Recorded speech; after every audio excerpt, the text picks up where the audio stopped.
Hello everyone. Today I'm excited to share an amazing video with you that you won't want to miss. Have you ever found yourself stuck with a phone that's locked to a carrier you don't want to use? If so, don't worry because in this video, I'll show you how to unlock your phone from any carrier using a completely free method. The first step is to insert an unsupported SIM card into your phone.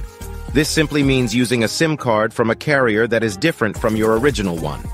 Once you power up your phone, you'll receive a message asking for an unlock code. All you have to do is enter the unlock code, and boom! Your phone is now fully unlocked and ready to be used with any carrier you choose. To get a free carrier unlock code, simply visit useanysim.com and follow the easy-to-follow instructions provided. Once you've completed the process, you'll receive a network unlock code via email or a status unlocked notification in the app, depending on your device's carrier. I hope you found this tutorial helpful, and stay tuned for more exciting content coming your way soon.